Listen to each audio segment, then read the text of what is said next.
The moon hung low, casting a cold, pale glow over a barren hilltop in the remote mountains of Afghanistan. Jagged rocks jutted from the earth like broken teeth, and a biting wind howled through the valley, carrying the faint crack of gunfire. A dense fog rolled in thick as a living beast, swallowing visibility and choking the night with an oppressive weight.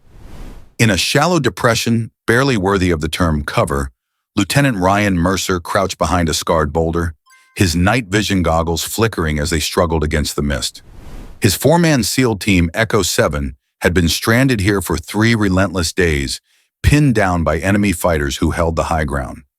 The mission, a straightforward reconnaissance to confirm enemy supply routes, had gone sideways when their extraction helicopter suffered engine failure 3 miles from the landing zone.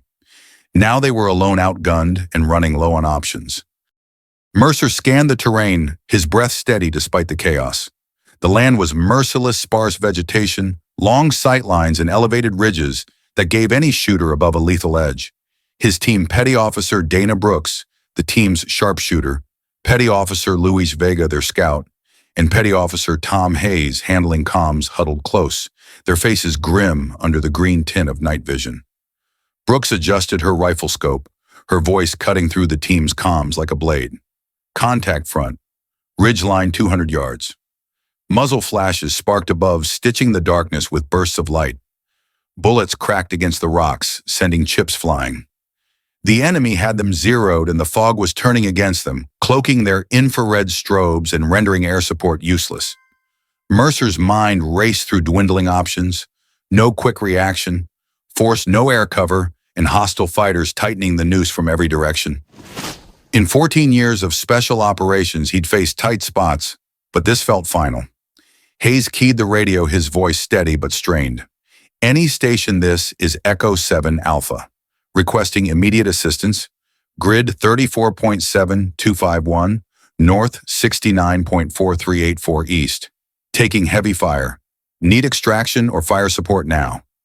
The radio hissed with dead air, the silence louder than the gunfire. He switched frequencies, his tone urgent. Broken arrow, broken arrow. Echo 7, Alpha is compromised. Repeat, compromised. Nothing. Vega pressed himself tighter against the rock bullets snapping overhead. Sir, maybe we should. Mercer cut him off, his voice hard. We finished the mission, nothing else. But doubt gnawed at him. The fog grew thicker, heavy with the acrid bite of gunpowder and the metallic tang of fear. The enemy was closing in their movements, masked by the dark, preparing for a final push. Brooks scanned the haze through her scope. Movement eastern slope. They're flanking us. The situation was unraveling fast. Mercer counted 8 confirmed enemy positions, with more muzzle flashes flickering in the gloom every minute. Outnumbered, low on ammo, and trapped in a kill zone, the team's odds were grim. Vega's voice dropped to a whisper. Anyone remember that story from Bragg? The ghost sniper who vanished after that classified op? Mercer snapped eyes on Vega, but he knew the rumor Vega meant. Every operator had heard it, a woman who pulled off impossible shots, saved entire units, then disappeared from military records like a phantom. Some called it a barracks tale spun for comfort in moments like this. Others swore they'd fought beside her. Mercer had never believed in ghosts, but as death closed in, even certainty flickered. The radio crackled, slicing through the tension. A woman's voice, low and steady, cut through the static with unnerving calm. Echo 7 Alpha, this is Overwatch. I have your position, hold fast. The 4 SEALs froze, weapons still aimed outward, their breaths catching. Could it be her? The voice spoke again, clinical and precise. Hostiles at bearing 045, range 400 yards, elevated position behind the split boulder. Secondary group at bearing 315, using the dead tree for cover. Mercer's senses sharpened. Whoever she was, she saw details his team couldn't even with night vision. It was impossible unless she had eyes in the dark no one else did. He keyed his mic cautiously. Copy Overwatch. What's your position? The reply was immediate. Northeast ridge, roughly 1,800 yards from your location. Thermal imaging, clean sightlines. Mercer's mind reeled. 1,800 yards in this fog, that was beyond any sniper's effective range. Brooks leaned in, her voice low. Overwatch, how do we know you're friendly? A brief pause, then the voice returned. blunt and certain. Because if I weren't, you'd be dead. The fog clung to the Afghan hillside, a suffocating shroud that dulled the crack of gunfire and hid the enemy's advance. Lieutenant Ryan Mercer gripped his rifle, his team's survival, now tethered to the calm, unseen voice of Overwatch. Her words echoed in his headset, precise and unshaken. Echo 7 Alpha Brooks bound northeast 20 yards to the horseshoe-shaped rocks. Mercer covering fire. On my mark. Mercer hesitated.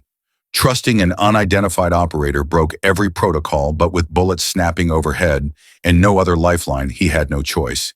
He glanced at Petty Officer Dana Brooks, who nodded, her face set with determination.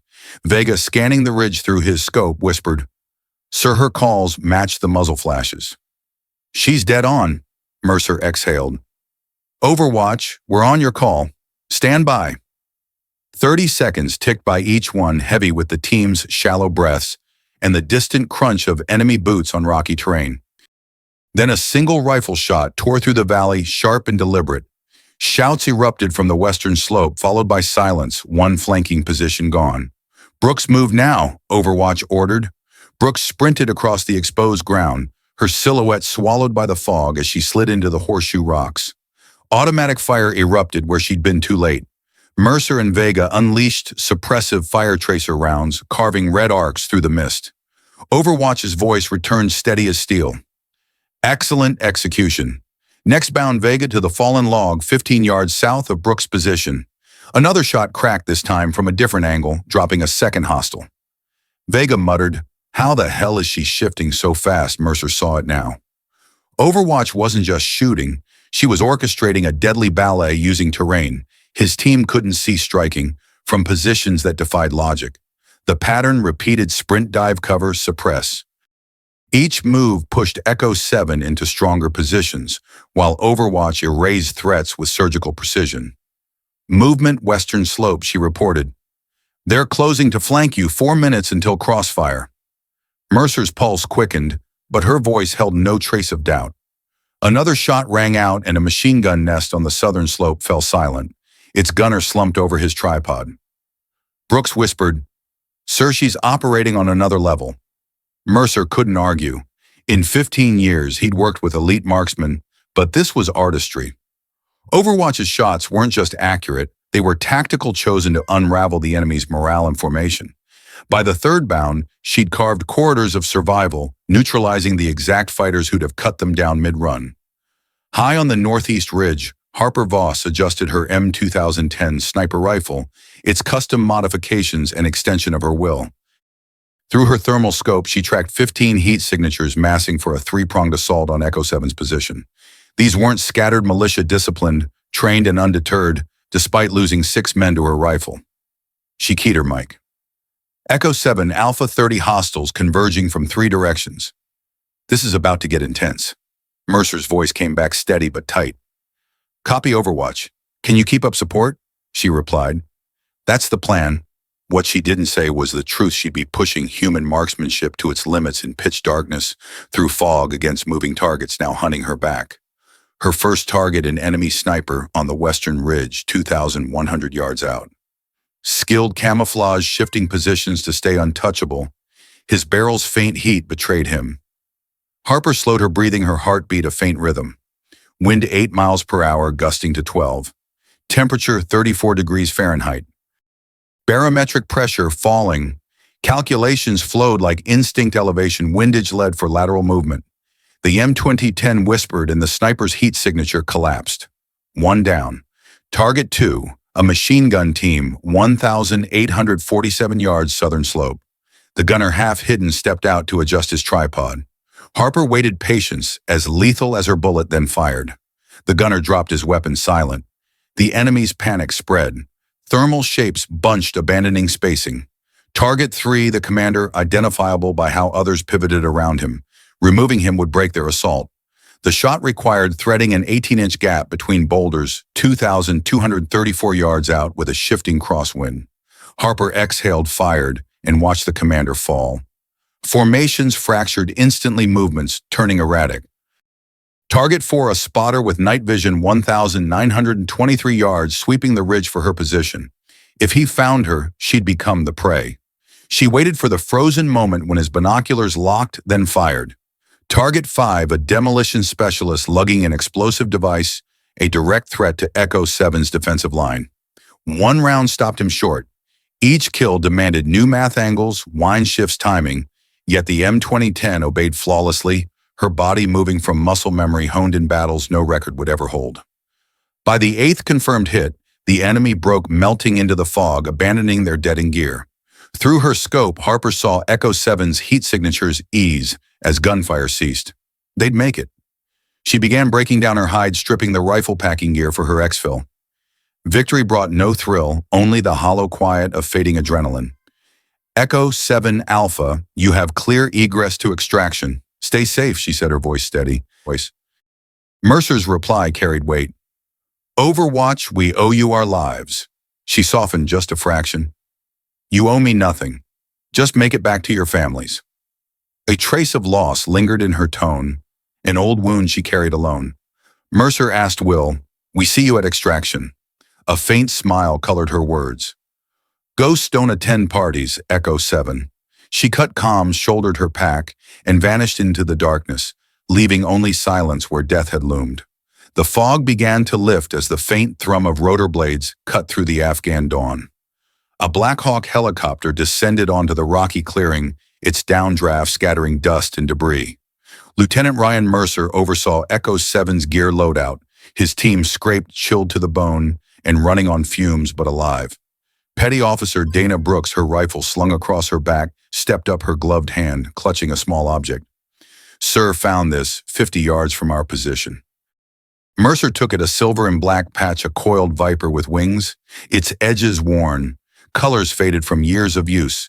No unit name, no official mark, but to any special operator, it screamed one thing: Ghost Division operators outside the chain of command, their missions buried in classified shadows. She was here, Petty Officer Luis Vega said quietly, his eyes scanning the ridge where their unseen savior had struck. Mercer turned the patch over its weight, heavier than its size. Load up the crew, Chief shouted over the rotors. Weather's closing in. As the team boarded, Mercer took one last look at the battleground. In daylight, the ridges and rocks looked deceptively calm, hiding the chaos of hours before. His thermal recordings told the truth: 9 confirmed kills, each from impossible distances, in conditions no sane marksman would attempt. At Red Haven Airfield, the team debriefed in a cramped room, smelling of jet fuel and stale coffee. Mercer filed a preliminary report, his words deliberately vague. Unknown friendly forces provided precision fire support during contact with hostile elements. The intel officer, a wiry major with a skeptical brow, skimmed the report but didn't press. Some stories were better left untold, especially those involving operators who didn't exist. Alone in the team quarters that night, Mercer sat under the glow of a desk lamp, the Viper patch in his hands. He'd made quiet inquiries, reaching out to old contacts in the Special Operations grapevine. A name surfaced in hushed tones. Harper Voss, a sniper of near-mythic skill, erased from records after a failed mission years ago. Some swore she'd died overseas. Others claimed she'd been discharged under classified orders. A few insisted they'd fought beside her, describing marksmanship that defied belief and a tactical mind always 3 steps ahead. Mercer believed them all now. He powered up his secure laptop, composing a message to an email address that didn't officially exist, routed through servers that weren't online. To the Guardian Angel on grid 34.7251, north 69.4384 east. 4 men went home to their families because of your skill and courage. We know we can never repay that debt, but it won't be forgotten. If you're still out there watching over those who need angels, we hope you find the peace you've earned. Semper Fi Echo 7 Alpha. He hit send, knowing the message would vanish into the digital void. Days later, a reply appeared in his secure inbox. No sender ID, no routing, just 2 words: stay safe. Mercer slid the Viper patch into his vest, a silent vow to carry her mark for the rest of his deployment. At Fort Bragg, Echo 7 was back stateside, working through decompression after 17 missions without major incident. Their confidence was buoyed by a quiet belief that professionals like their Phantom Overwatch still stood guard. Mercer was buried in after-action summaries when Brooks knocked on the admin office door, her face lit with a mix of excitement and disbelief. Behind her stood Vega and Hayes holding a tablet. "Sir, you need to see this," Vega said. The headline read, "Mysterious Donation Funds, New Veterans Treatment Center." The article detailed a state-of-the-art facility in Silver Creek, dedicated to treating PTSD and traumatic brain injuries in special operations veterans. Funded by an anonymous foundation through layers of legal fronts, the sum was staggering enough to build, equip, and run the center for years. Brooks tapped a buried detail: the land was purchased from a private owner, listed as H. Voss. Recognition hit Mercer like a gut punch. Vega swiped to another tab. It gets better. This foundation's been quietly funding veteran causes for years. Prosthetics research, family assistance housing for wounded warriors. The scale was massive, millions funneled to give soldiers a fighting chance at normalcy, all hidden behind a web of anonymity. Brooks opened another file: a memorial fund for 3 soldiers killed in Afghanistan during Operation Silent Thunder, providing scholarships for their children. The same foundation, the same secrecy. Mercer's eyes lingered on the screen. The pieces clicked. Harper Voss hadn't vanished after leaving the military. She'd adapted, found a way to keep serving on her own terms, building a legacy to honor the fallen while protecting the living. Vega stepped forward, holding a framed Viper patch beside a sheet of plain paper, its words handwritten in neat, deliberate strokes. For Echo 7 Alpha, heroism isn't about medals or recognition. It's about standing in the gap when others can't, doing what's right because it's right, not because anyone will know. In the mountains, you reminded me why the mission matters. Thank you. Mercer read it twice, knowing this was as close as they get to meeting her. "Think she's still out there?" Brooks asked. Mercer's gaze stayed on the patch. Somewhere, probably saving lives right now. They stood in a rare, comfortable silence, the truth settling: their guardian angel never stopped guarding. She'd just found new ways to shield those who couldn't shield themselves. That night, Mercer typed one last message into the untraceable void: message received. Echo 7 will carry on the mission. Thank you for showing us what service means. No reply came, but he knew the words had reached her. Somewhere in the shadows, legends moved quietly, changing the course of nights with calm precision and unshakable resolve. The Fort Bragg air carried the familiar bite of pine and diesel, a stark contrast to the gunpowder-soaked fog of that Afghan night. Lieutenant Ryan Mercer leaned against a crate in the team's gear room, the Viper patch now a permanent fixture on his kit. Echo 7 had returned to routine training briefings, the grind of stateside duty, but the weight of their survival lingered. Petty Officer Dana Brooks sat across from him, cleaning her rifle with methodical precision, her eyes distant. "You ever think about her, sir?" she asked, her voice low. Mercer nodded, his thumb tracing the patch's worn edges. Every day. The team had changed since that night. Vega, usually quick with a joke, now carried a quieter edge, his gaze often drifting to the horizon. Hayes, the comms specialist, had started asking old-timers about Ghost Division, chasing whispers of Harper Voss. The rescue wasn't just a mission survived, it was a shift in how they saw the fight and who could fight it. In the mess hall, the team gathered over lukewarm coffee, their conversation circling back to her. Vega set his mug down, his voice steady but intense. "I used to think the stories were exaggerated. Women in combat, sure, but someone like that? No way. Now I get it. She didn't just save us, she rewrote what I thought possible." Brooks nodded, her jaw tight. "I've been in firelights, taken shots under pressure. But what she did? That was surgical, like she saw the whole battlefield in her head." Mercer stayed silent, his mind replaying her voice, calm, precise, cutting through chaos. The doubts some operators still held about women in special operations felt hollow now. Harper Voss hadn't just faced the brutality of close-quarters battle, she'd mastered it, turning darkness into a weapon. Across the globe, in a dusty compound nestled in a remote Afghan valley, the enemy licked their wounds. Commander Khalil Amari, a seasoned fighter who'd led the ambush on Echo 7, sat in a dimly lit room, his hands clenched around a cracked teacup. His men, once disciplined and fearless, spoke in hushed tones about the demon of the fog. 6 of his best sniper machine gunners, his second in command, had fallen without a sound, each to a single bullet from impossible distances. Khalil had seen snipers before, but this was different. His spotter glassing the ridge with night vision had caught a fleeting heat signature only for it to vanish before he could call it. She moved like a ghost, his surviving lieutenant muttered, eyes haunted. Every time we adjusted, she was already somewhere else. Khalil's radio man had picked up fragments of her transmissions, calm measured, directing the Americans with chilling precision. The panic had spread faster than her bullets, unraveling his unit's cohesion. Now his remaining fighters refused night patrols, whispering of a spirit who hunted in the dark. Khalil stood pacing the dirt floor.